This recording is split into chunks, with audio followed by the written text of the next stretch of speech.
Buying a home, if you ever have the chance to do it, will be one of the more significant events in your life. Owning your own home. I mean, I remember for me, like I called the house I grew up in my house, but technically speaking, it was my mom's house. It just happened to be where my stuff was and where I slept. It was a different thing when I spent my money that I earned on purchasing a home. And I'll never forget when the paperwork signed and they handed it to me and they drove away and left, it dawning on me like, I own a home. I'm a homeowner. I possess land. That's my lawn. Hey, there's some kids on my lawn. Get off my lawn, right? You start to feel that, like, this is mine. I just remember this wonderful sense of relief, like as a newly married person, I'm like, man, like we did it. We saved up our money, we stored it up and we purchased a home. We did it, mission accomplished, this is awesome. And then I remember like a month or two later, we had a friend come over that was better at houses and such. And she came over and she was like, man, you did great. Like the foundation's solid, house looks good. We're like, great. She's like, yeah, only thing is some water is seeped in through the back door and it's gotten underneath the tiles in your kitchen. So you're gonna have to rip all these tiles up and clean that up and replace the back door. And you're probably gonna wanna re-landscape to slope the water away from your house and get rid of that wood pile nearby. And I noticed you got mice in the garage. You're gonna have to take care of that. And pretty sure there's a rat in that Good Times van you let your sister park in your driveway. So you're gonna have to fix that. And she starts enumerating this stuff and I'm like, what? No, the house already got my money. I don't wanna give it more money. I bought it, we're supposed to be done now. And I remember it landing on me for the first time, like, no, Ben, houses don't stay in a steady state. They are constantly on a flow towards disintegration. Integer being one, dis meaning not one, apart. Like your house is flowing towards chaos.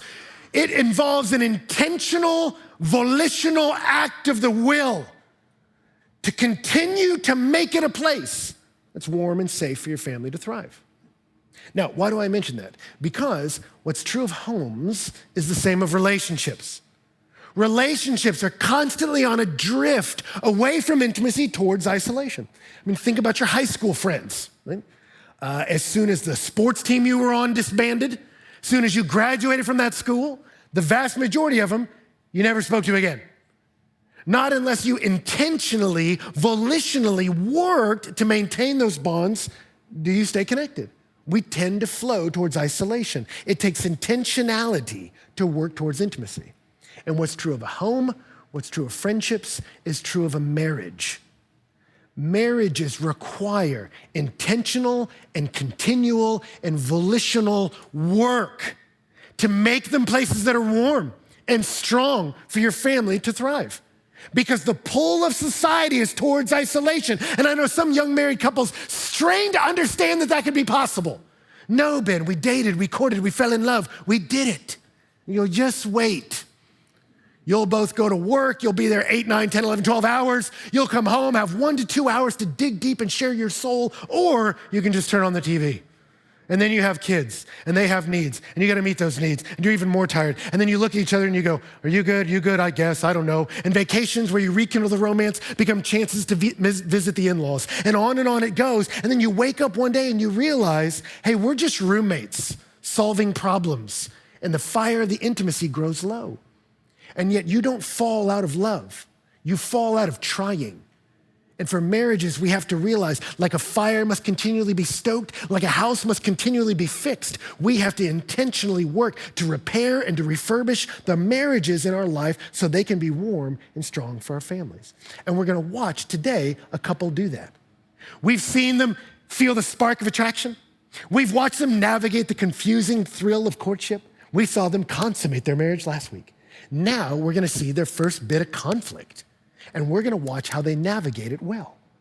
Now, before we jump in, I know some of you are saying this because I can see you. You're like, oh, well, I'm not married, so I guess this is for the other people. Where are they? Pray for them, pray for those guys. But listen, I know if you're here and a millennial and younger, vast majority of you aren't married. I get it. And statistically speaking, your generation is getting married later than any generation in recorded human history. So you may go, this doesn't apply for me, but listen to this about your marriage. As soon as people understand this about your generation, that you're slower to get married, they start to look for factors, and there are many as to why. Many secular commentators immediately go to finances. It's because they're not able to accumulate wealth in the same way. And so the reason for delay in marriage is financial, which there are financial factors, but you go, no, I mean, poor people have been getting married for centuries. Like, that can't be it. It wasn't that long ago that people like Donna and I got married, and a date night was like scrounge around for loose change and split a burrito, right? We were young, poor, and in love. That's possible. And so it's not just financial. There are sexual reasons, and the way sexual dynamics have changed in the culture, and we won't get back into that subject. But there are other reasons, and for many people, the change is not just financial, it's philosophical. That among young people, marriages are now no longer the cornerstone of a young adult life, but a capstone. In a building, a cornerstone is what you rest the whole building on. And previously, couples would meet each other, fall in love, get married, and say, hey, let's pool our resources, gifts, all we got, and let's build a life together. Now marriage is a capstone for many. It's the final thing. No, in my 20s, I need to build myself. I need to self-actualize, realize what I love, build my own career, build my own financial base, and then once I've successfully launched into adulthood, then I can add on a marriage, right? And so we've seen marriage as a capstone rather than a cornerstone. And you go, what's driving that? For many people, that drive is really two things that have increased in value in America: individualism and materialism. Individualism saying, no, I need to self-actualize. I need to figure out what I love. I need to figure out what I'm like. I need to advance my career. I need to do me before I get somebody else in the mix. And I want to make sure to establish my career and my financial base, not because I'm scared I'm going to starve to death, but so I can maintain the standard of living I got used to at my parents' house. And so we delay marriage, even though statistically, married couples that pool resources are, on average, much more financially successful. If you look at the houses in DC, they're usually owned by dual income families, right? So you go, what's the issue?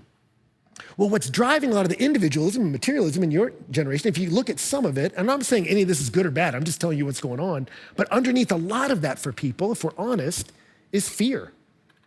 I'm delaying marriage to do me because I'm afraid that if I bind my life together with you, it may cost me more than it gives me. I may lose educational opportunities. I may lose career opportunities. I may not be able to reach my goals. You may require more of me than I want to give. I may have to serve you rather than you serving me. Hey, we may not be able to pull the resource to buy all I want. I'll have to spend money on things you like. And we realize, hey, I see this other as a threat. But even if we get together, man, I don't know. We may argue and fight, and we may get divorced. And let me tell you something. Some of that fear is really valid. Statistically, a high percentage of millennials indicate that their greatest fear of marriage is divorce, of us not being able to handle conflict well.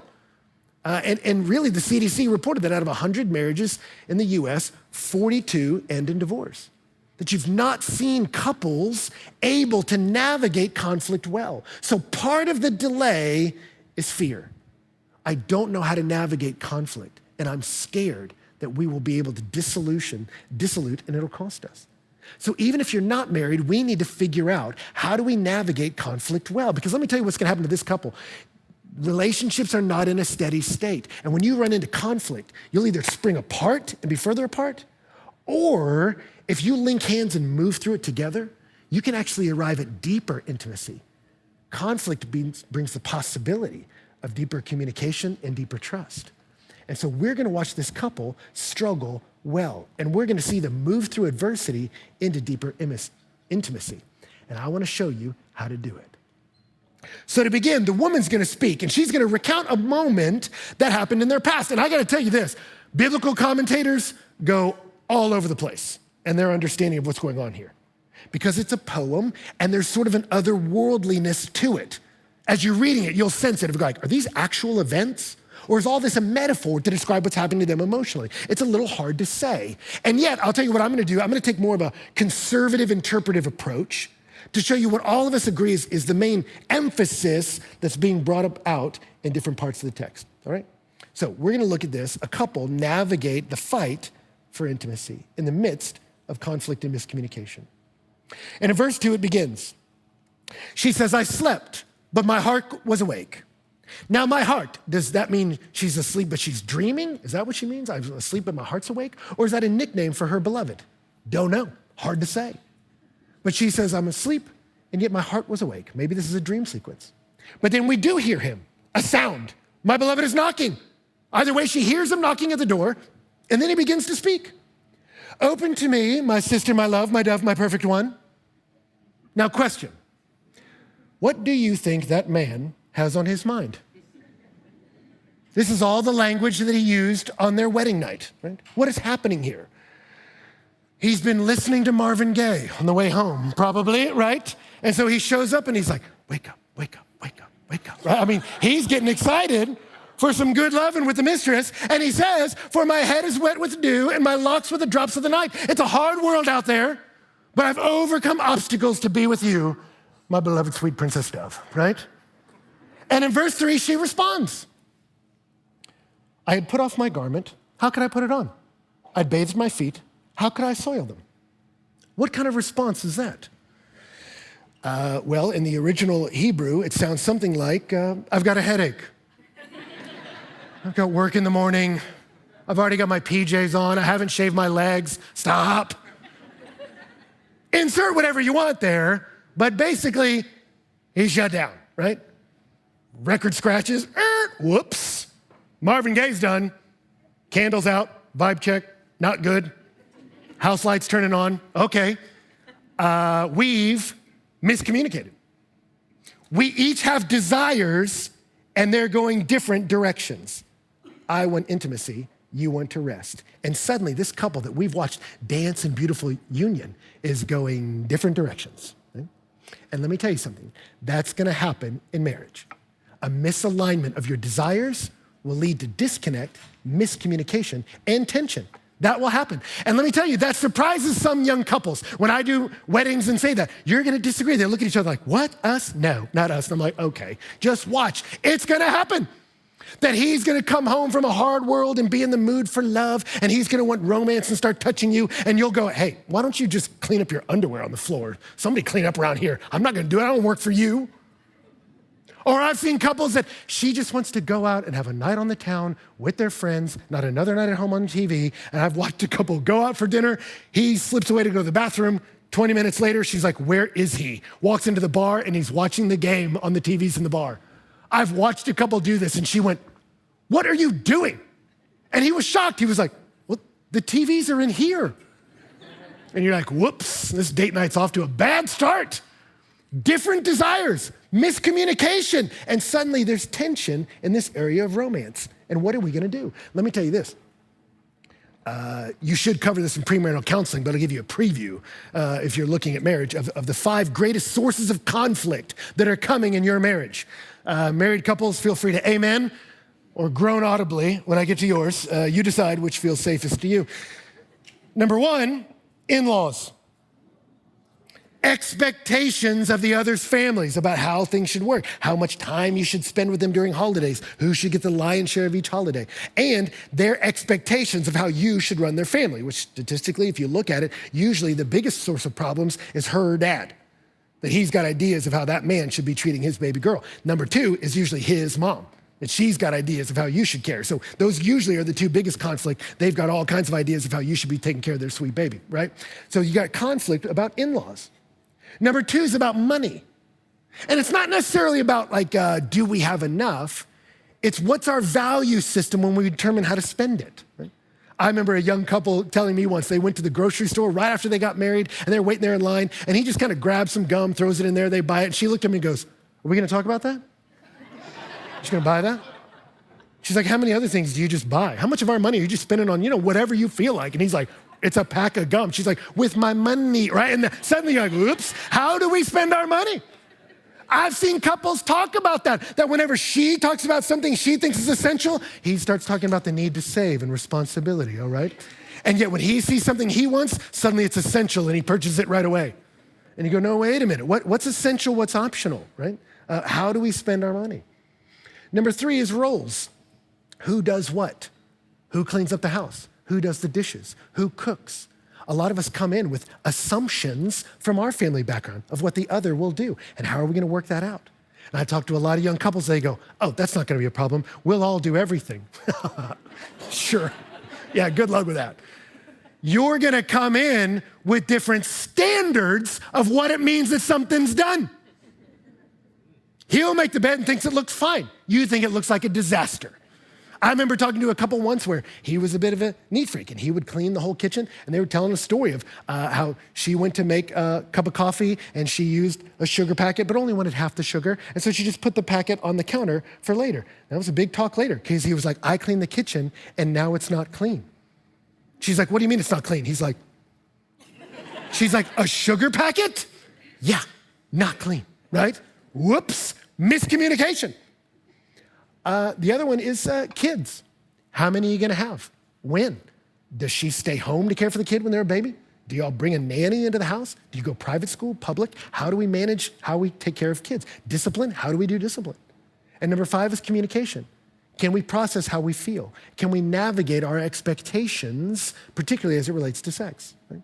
And in all of this, there are going to be sources of conflict, of miscommunication. Even among the best of us, it's going to happen. I had a buddy that said this about he and his wife. Whenever they would hit an issue where suddenly you're like, whoops, there's a disconnect. Whoops, our desires are not aligned. He said, I would tell her to break the tension. If we were synchronized swimmers, we'd be getting a 2.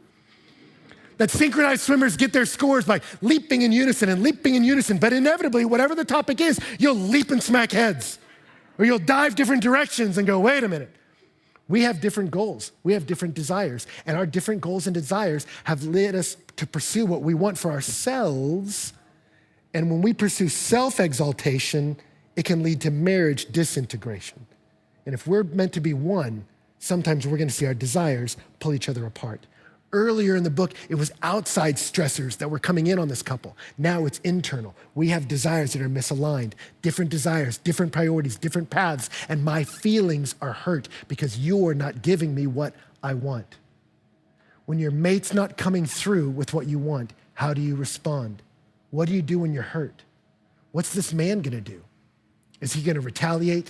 Is he gonna roll his eyes? Is he gonna huff off? How do you respond? Verse 4. My beloved put his hand to the latch, and my heart was thrilled within me. I arose to open to my beloved, and my hands dripped with myrrh, my fingers with liquid myrrh on the handles of the bolt. What's his response? She's unwilling to come to the door. He puts myrrh on the bolt. Now, if you haven't bought myrrh recently, it's expensive. It was imported with great cost from Arabia and India, and women in that day used their perfume sparingly. So catch the metaphor here. This man takes anointing oil. You anoint something, you bless. He takes expensive anointing oil and he puts it on the very place of offense, the very place he was hurt, the very place that denied him his desire. Rather than retaliate, rather than lash back, rather than kick at the bolt, what does he do? He blesses where he's been wounded. And he blesses so extravagantly that when she rises to touch the handle, myrrh is dripping from the very bolt. How do you respond to conflict in a marriage? Number 1 is you refuse to retaliate. You refuse to retaliate. When bruised, we bless. That's how you disagree in a marriage. You don't repay. Peter taught us this when we did this series in 1 Peter. He says, do not repay evil for evil or reviling for reviling, but on the contrary, bless. For to this you were called, that you may obtain a blessing. For whoever desires to love life and see good days, let him keep his tongue from evil and his lips from speaking deceit. Let him turn away from evil and do good. Let him seek peace and pursue it. For the eyes of the Lord are on the righteous, his ears open to their prayer, but the face of the Lord is against those who do evil. When reviled, we bless. Why? Because God will see that and God will reward that. Well, why does God value that? Because that's what God does every day.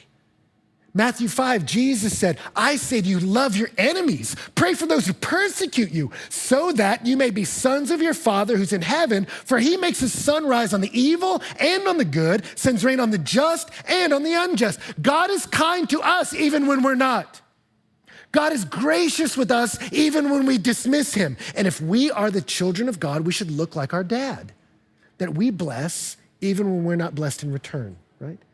And one of the reasons God does that in Romans 2, it says that God's kindness leads us to repentance. What led many of us to repent, to turn from our selfish path?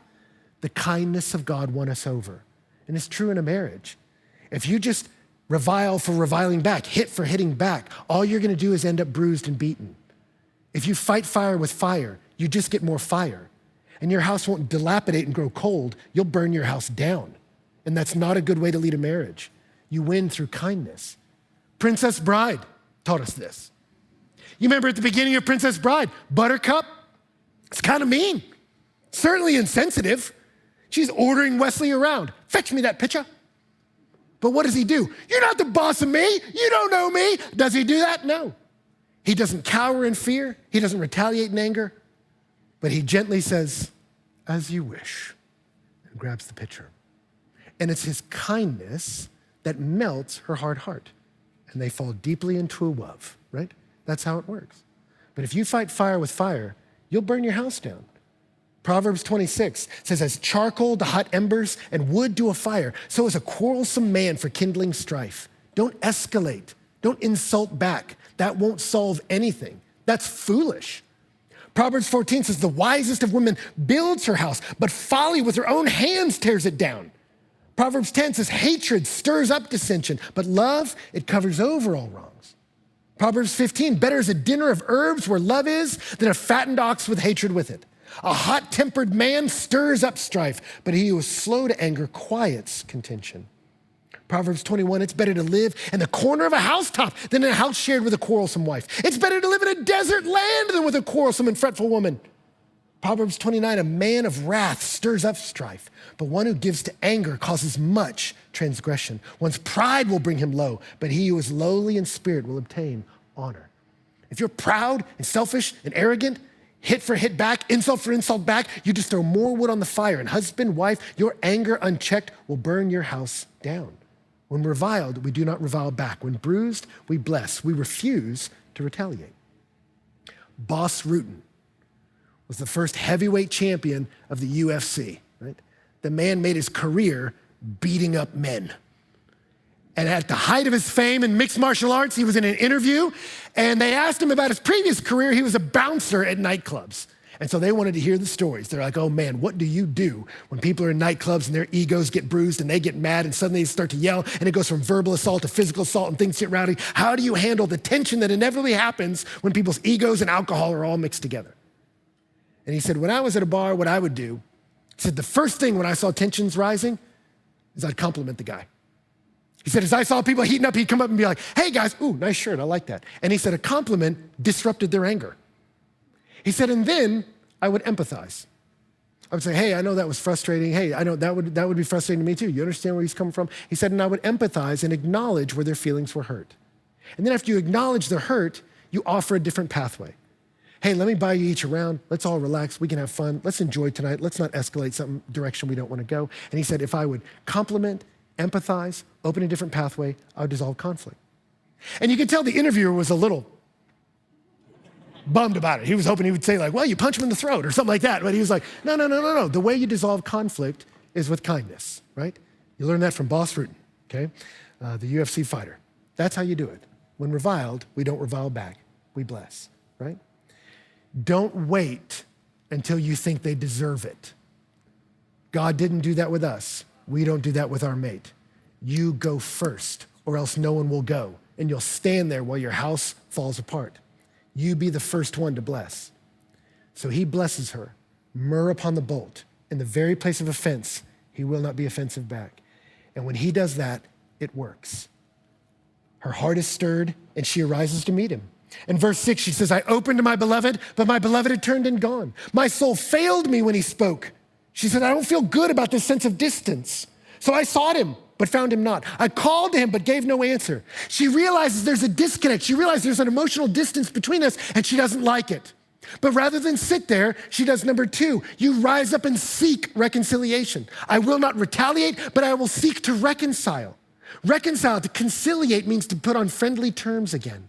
To reconcile means I want us to get back to familial intimacy. She says, hey, I feel separation, but I'm not going to be content with that. So many marriage counseling sessions begin with a couple that are there and they are so cold they can't even look at each other. And yet as counselors begin to speak to them, you realize what happened was they have to go all the way back to year 1, that they did something that bothered you, and rather than deal with it and say, that hurt my feelings, you go, oh, it's fine. And you pretend it's no big deal, but you let resentment begin to build up in your heart like sediment. And the more little resentments build up, the less love and intimacy flows through until suddenly it's stopped up and you don't want to be in this marriage anymore. But when you feel hurt, when you sense a disconnect, I don't think they're okay, you don't sit back and wait. You don't go, oh, whatever. I see so many couples that they'll be shocked that they're blowing up over little things. We get in a big argument about unloading the dishwasher. And you go, no, you let all this water under the bridge. And yes, now a light rain will flood the bridge. You got to deal with resentments early. When you sense distance, you don't make peace with that. You seek reconciliation. I want to reconciliate. I want to be friends again. She does not sit still. She moves towards the beloved. Let me tell you something. That takes humility, and pride has no place in a marriage, right?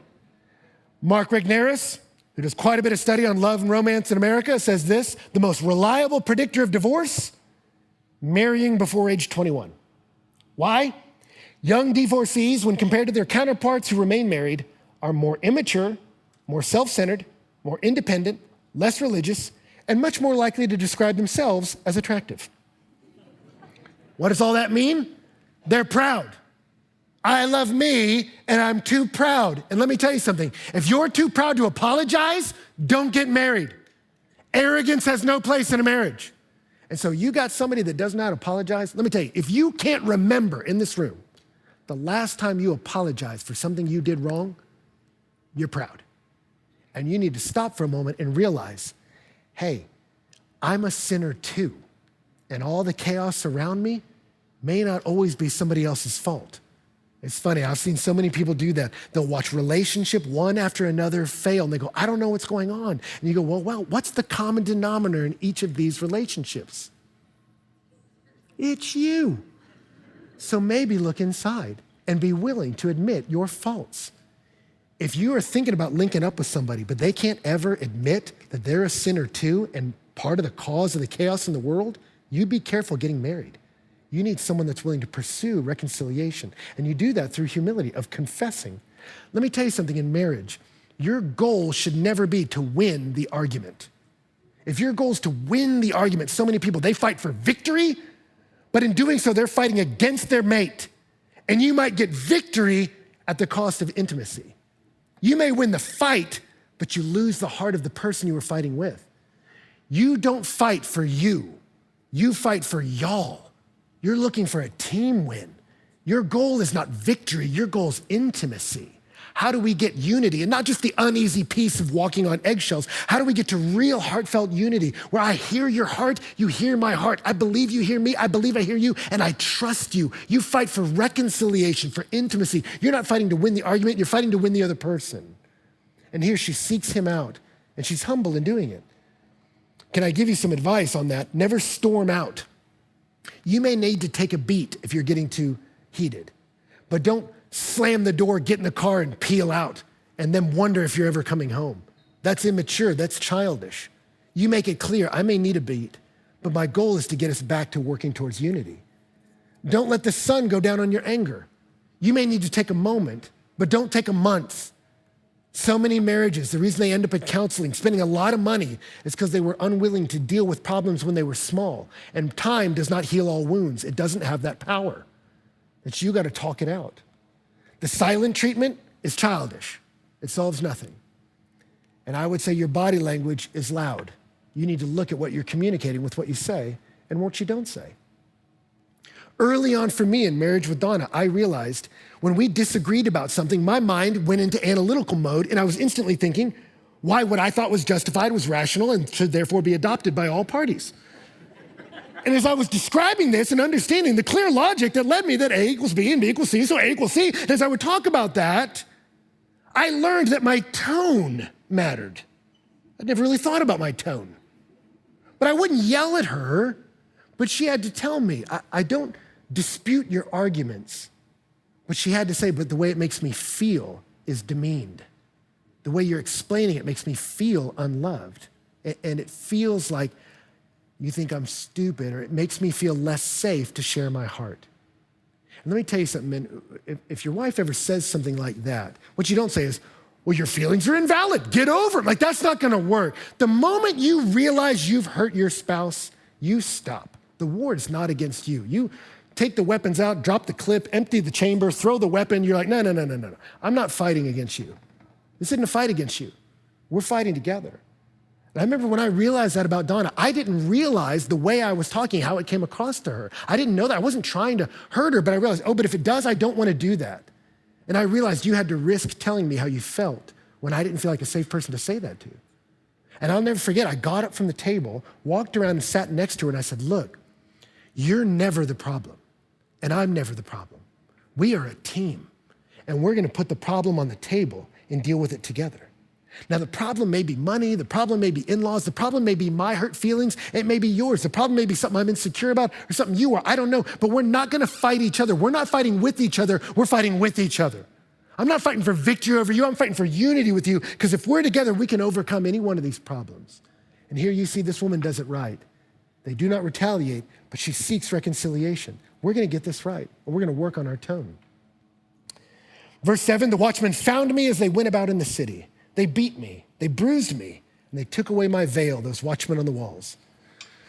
Very confusing. This is one of those passages where you're like, is that what happened? She went out to look for him and some watchmen started roughing her up? Like, what? I thought she was Solomon's wife. The king's wife, some watchmen are gonna lay hands on her? I don't think so. And so it gets real confusing. So what's going on here? Well, in previous passages, when she desired to be married to him, the watchmen are introduced, and a lot of commentators think that's a metaphor or image, that she wasn't running through the city looking for him. She feels the disconnect, and in the previous passage, she wanted to be married, to cross the distance of their singleness into marriage, and the watchmen were like her conscience. Are you sure he's the right guy? Are you sure this is the right thing? She ultimately says yes. Here, the idea maybe is she feels the disconnect, she longs to be with him, and the watchmen are convicting her. It's that conscience again, convicting her. Hey, my insensitivity hurt him, and she feels that disconnect. And as she feels the disconnect and uncertainty of how to solve it, she asks for help. In verse 8, it says, I adjure you, O daughters of Jerusalem, if you find my beloved, tell him I'm sick with love. She looks to her friends, help me, which incidentally is a smart thing to do if you're struggling in your marriage. I remember for me, the first sermon I ever gave at a church. I was right out of college, 22 years old, and the pastor came to me and he said, I want you to preach. And I said, okay, about what? And he said, about marriage and parenting. I was like, okay, two things I know nothing about. And so I started listening to all these marriage and parenting sermons. And then I started calling up couples that had been married for decades and interviewing them. And as I did that, it was so helpful for me because I needed in front of me images of real couples I knew that did it well. And I remember one couple, it shocked me because I knew them for years and they told me about a season where they thought about ending it. That they realized, like a lot of people, they got married and then they got busy with work and busy with volunteering and busy with careers and they got home and rather than cultivate intimacy, it was easier to just turn on a TV and then they got kids and busy with kids and raising the kids and their lives began to go different directions. And when the kids finally graduated, they looked at each other and said, man, I don't even know you. I'm not even sure I like you. We're just roommates. And years of little resentments had added up to a completely cold heart. And yet in the midst of that, as they were thinking about leaving, they called their friends and told them. And they had some friends come around them and encourage them. I know the fire of your love seems like it's gone out, but dig through the embers together. And I promise you, there's some coals that still have some heat to them. And they were able to rekindle their love again and to really find their love flourish. But sometimes the wisest thing you can do is confess to some friends, I need help. So she tells the daughters, you gotta help me. And they respond in verse 9. And they say, what's your beloved more than any other beloved, O most beautiful among women? What is your beloved more than any beloved, that you thus adjure us? She says, help me find this guy. And they say, why? What's so great about that guy? And she takes up their challenge and begins to describe him. She said in verse 10, my beloved is radiant and ruddy, distinguished among 10,000. She says, he is handsome, he's a prize, he's a treasure. But I want you to notice what's happening there. How do you handle conflict? How do you swim against that tide of isolation back towards intimacy? You don't retaliate when hurt, you bless. You seek reconciliation, you seek unity, not victory. And then you recall what you respect. Recall what you respect about him. Because when someone hurts you, we tend to think about all their character defects and amend out any evidence to the contrary. If someone hurt your feelings, they're not a decent person who maybe made a mistake, they're a monster, right? And yet the daughters tell her, why should we seek the beloved? And she says, I'll tell you why. And she starts to recount the things she loves about him. I love what one commentator said. He says, she doesn't so much find the groom as she rediscovers herself and the reasons she married him. Their question forced her to recall what she loves about this man, and that's what you do. Before you re-engage, recall what you respect. Remember what you love about him. Let me save you some money. This is what you're gonna do at the marriage conference. When your marriage is in jeopardy and your friends come and say, hey, we paid for you to go to this conference, you have to go, that sort of thing, and you show up, they're gonna sit you down, and the guy on stage is gonna make you sit down and write a letter with all the things in it that you love about your mate. And as they say that, sit down and write out specifically what you love about him. I promise you there's gonna be a couple sitting next to you that's gonna go, we're gonna run out of time. 3 hours to write all that I love about you? How can I do it? Oh my gosh, let me try. And that's the couple that writes each other poems every week and kind of posts them on the fridge, and you're gonna go, right? And then on the other side of you, there's gonna be a couple that can't write anything. They're just so resentful, so bitter, so uninterested. They're gonna strain to be like, your clothing choices are adequate. And you're gonna have to dig deep to try to find the simplest thing you can compliment. And some of you, that'll be awkward because you don't talk like that, but they're gonna make you do it. And you're gonna write out what you love about them. You're gonna write out things you appreciate about them. Then they're gonna make you get on your knees and read it to them. And about point 2 or 3, waterworks. You're gonna cry like a baby. Because suddenly, as your heart begins to thaw, you're gonna remember why you love this person and what you love about him. And here she doesn't wait 7 years for the conference. As she feels the disconnect, she goes, wait a second, I'm hurt, he's hurt, but I'm gonna step in to reconcile, and I'm gonna remember what I respect about him. I'm gonna call to mind the things I love about this person. There's a crazy story, kind of the inverse of that. My old Greek professor, Harold Honer, God rest his soul, was just such a exacting and precise linguist. And someone told me the story once of him in a marriage counseling scenario, which I was like, I'm already in. I want to hear how that went.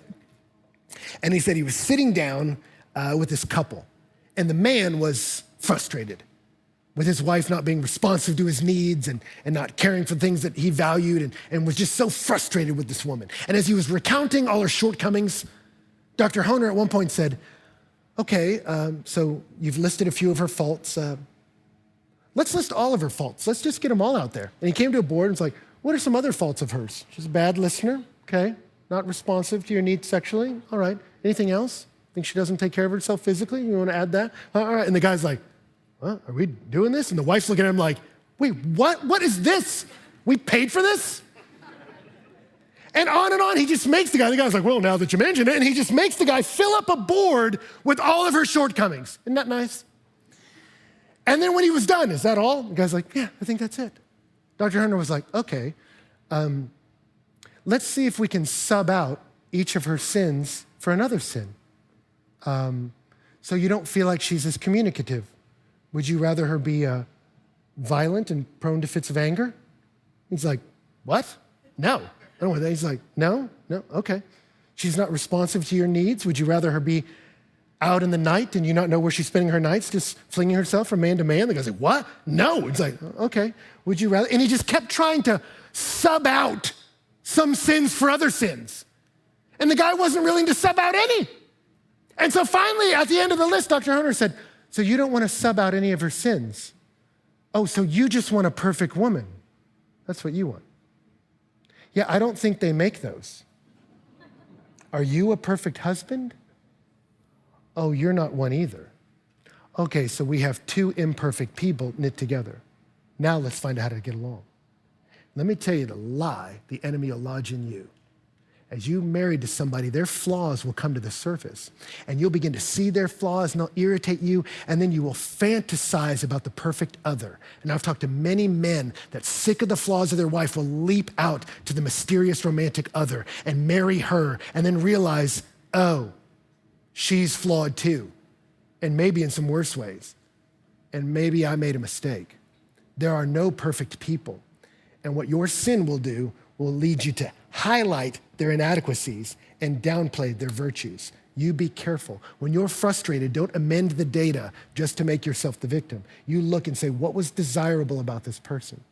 And here in the midst of this conflict, she remembers, and she begins to describe him from head to toe. She says his head is of the finest gold.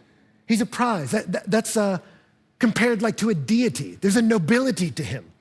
His locks are wavy, black as a raven. That means he has dark curly locks. And they're black, meaning there's youthful, no gray, that he's strong. This is not essential, incidentally, that men have flowing locks. But you know what? Good for him, okay? It's fine. Verse 12, his eyes are like doves beside streams of water, bathed in milk, sitting beside a full pool. What does that mean, doves in a milk bath? Doves, there's a gentleness, and milk, that there's a nourishing. She says, I look at his face, and his face isn't angry. He's not a harsh man. There's a gentleness to him that's nourishing. Do you see that? She feels safe with him. It's like Schindler's List, where Schindler says that the greatness of a man is a restraining of his power for the good of others. She looks and says, this man is strong, but he's not harsh. He's gentle with me. Gentlemen, never yell at your wife. Don't ever threaten. You are her place of safety. And she says here, his cheeks are like beds of spices, mounds of sweet-smelling herbs. His lips are lilies, dripping liquid myrrh. She says his beard smells great, basically. And in the Odyssey, the lotus eaters would eat the lilies, the lotuses, and it would lead to a blissful state. She's saying that his lips are blissful, right? His arms are like rods of gold, set with jewels. His body is polished ivory, bedeckled with sapphires. She says he is sculpted of the finest rocks. He's cut. His legs are alabaster columns set on bases of gold. He hasn't skipped leg day. His appearance is like Lebanon, choice as the cedars. There's a grand, majestic nature to him, like a tree. We would say that man is an oak. His mouth is most sweet. He is altogether desirable. She says, notice that he is gentle, but he is strong. He is powerful, but he is loving, right? That's what she says. What she's doing is not particularly sexual, but it's deeply respectful. She's saying, this man has value, and I honor him. He is strong, and he is loving. And let me tell you something, ladies, that is powerful to communicate to your husband. Shelty Feldham, who in her research on couples said in a survey, if you had to choose between being alone and unloved or inadequate and disrespected, which would you choose? 74% of men chose to rather feel unloved than to feel disrespected. That men long to feel respected. That is the direct path to a man's heart. One of the greatest scenes ever in a movie, if you want to understand a man's heart, is The Natural. I don't even like baseball. I love this movie.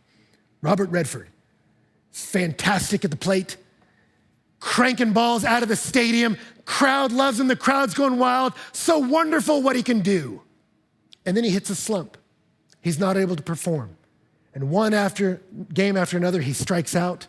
He's lost the touch. And the crowd boos him, the crowd criticizes him, and then most damning of all, they're even disinterested in him. And one day he's back up there struggling at the plate, and it all looks so depressing. But the woman who loves him watches him struggle, sees him at his lowest. And when the crowd's all sitting with backs turned, they don't care, she looks at her man and she stands. And the crowd mocks her, but she doesn't care. She stands up in all white, standing to respect and honor that man she cares about. And let me tell you something, he sees that and it strikes so deeply in the male heart, that longing to be valued, he cracks that ball right out of the stadium, right? Because that's what that man wants. Never shame your man publicly. That is so wounding, so hard to recover from. And here, even in the midst of their dislocation, she finds a way to celebrate and honor this man. They speak to her, the others, they say, where has your beloved gone, O most beautiful among women? Where has your beloved turned that we may seek him after you? And she says, my beloved has gone down to his garden, to the bed of spices, to graze in the garden, to gather to the lilies. This is the other thing. They say, where can we find him? She already knows where he is. So is he really lost, or is all this just a metaphor of their disconnection? But she says he's in the garden. All throughout this poem, the garden has been sometimes her body when described sexually, but more often it's the metaphor for their love, their intimacy. And here in this moment, she feels the disconnect. And they say, where is he? He's in the garden. He's not left. He's not elsewhere. He didn't flee the country. He's in our place of intimacy. He's trying to work back towards reconciliation as well. That she says he's in the garden and he's there among the lilies. He's choosing love too.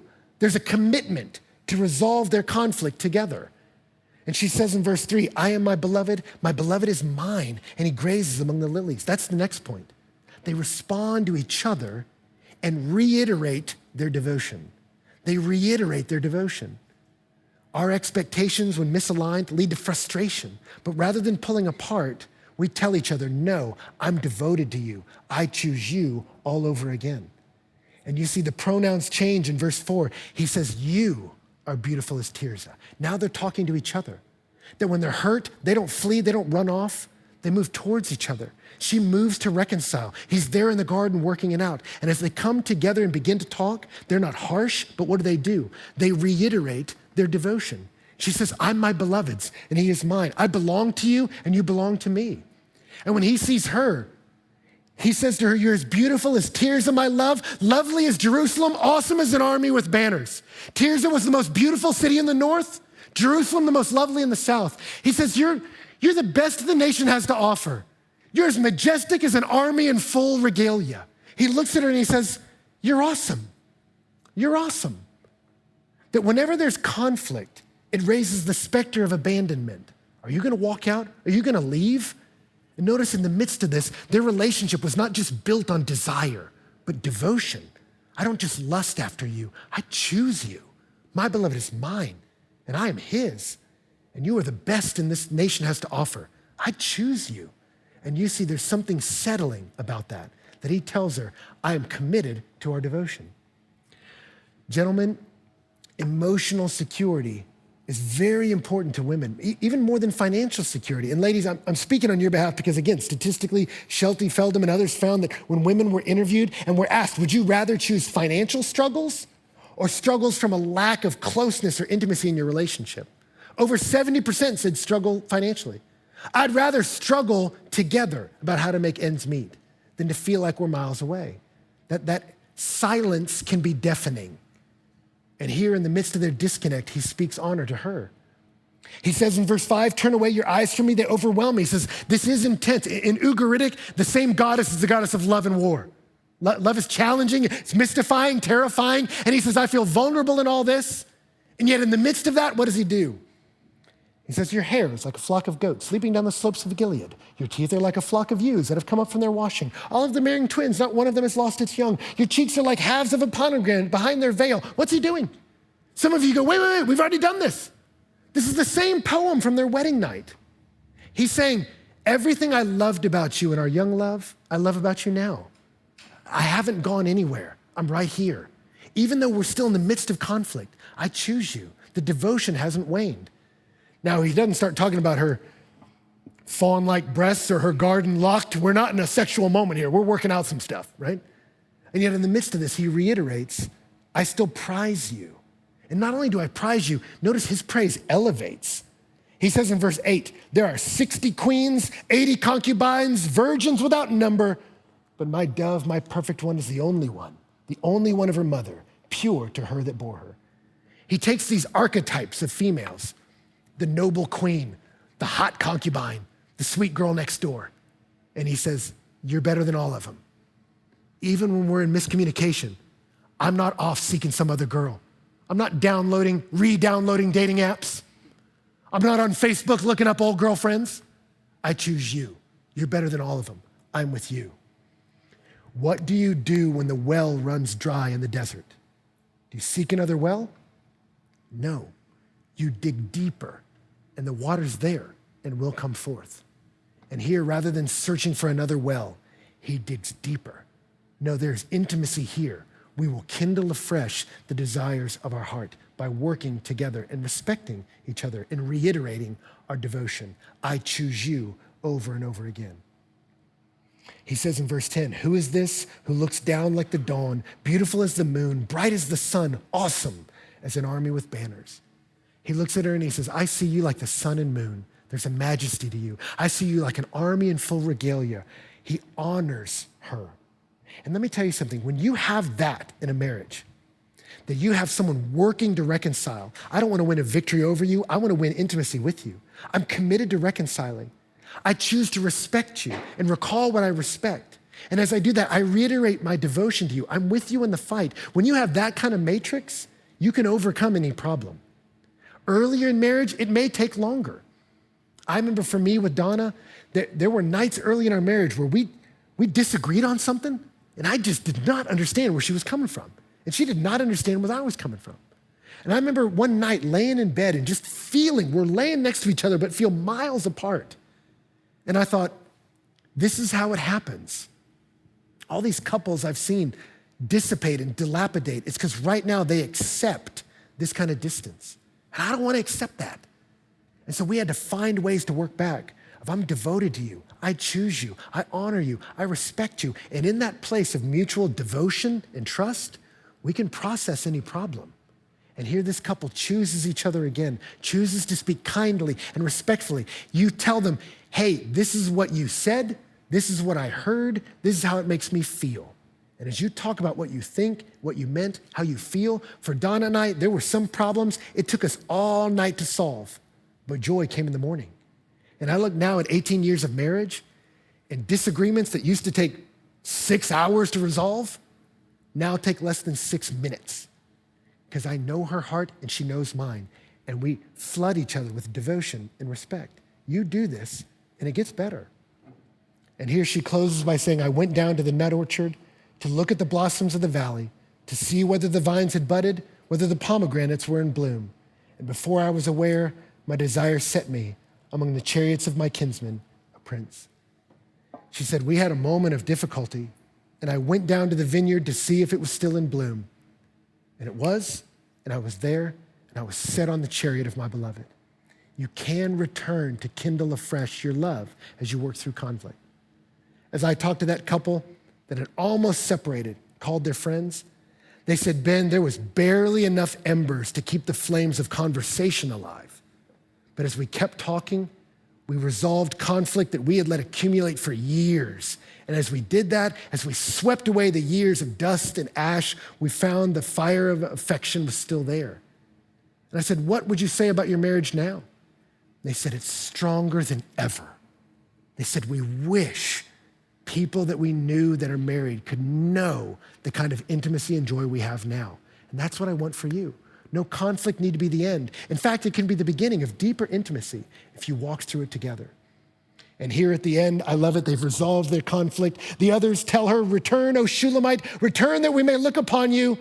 And he says, why should you look upon the Shulamite as upon a dance between two armies? He said, we have found each other. We're beginning a dance together. Her friends say, come away with me. And they're like, no, we're good. We figured it out. We're good. Y'all take off.